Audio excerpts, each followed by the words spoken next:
But Ezekiel was not done. God showed him something that would happen after Israel returned, after the scattered reunited, after the nation stood on its feet again. God showed Ezekiel a war. He saw a coalition, nations that hated each other in his day, nations with nothing in common. Yet Ezekiel saw them unified.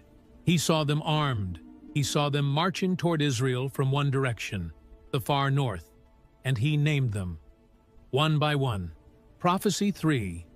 Gog and Magog Coalition. Ezekiel received a prophecy about a future invasion of Israel.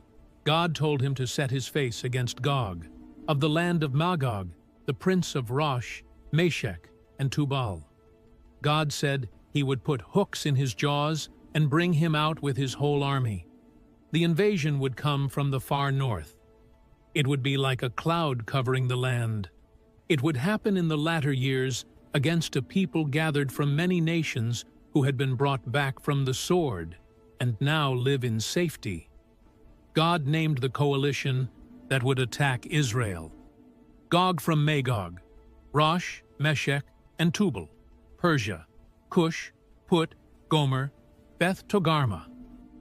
At the time Ezekiel wrote this, most of these names referred to people groups and regions that had nothing to do with each other. Some were enemies of each other. Yet Ezekiel saw them unified in a military alliance against Israel in the last days. Ancient historians and geographers can trace these names to their modern equivalents. Magog refers to the region north of the Black Sea, the territory of the ancient Scythians. This is modern Russia. Rosh also points to a northern people and many scholars connected to Russia.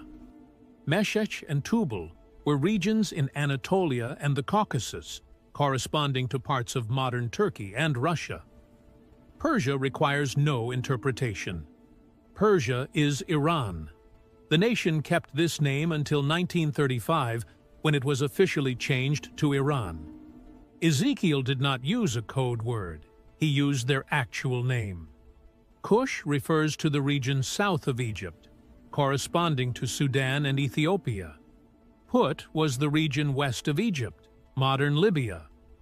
Gomer and Beth Togarmah were Anatolian regions connected to modern Turkey and Armenia. Now look at a map. Ezekiel says this invasion comes from the far north. Geography does not lie. Draw a line directly north from Jerusalem on any map.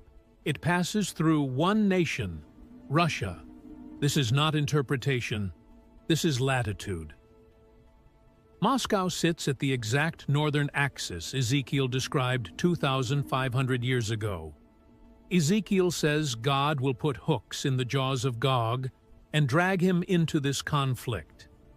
The imagery suggests the invaders do not necessarily want to come. Something hooks them. Something pulls them into this war against their natural interests. Think about that image. A fish does not swim toward the hook willingly. It is caught. It is pulled against its own survival instinct. Ezekiel is saying Russia will not invade Israel because it wants to. Something will drag it in. Economic collapse, military entanglement, regional chaos. A chain of events so overwhelming that retreat becomes impossible.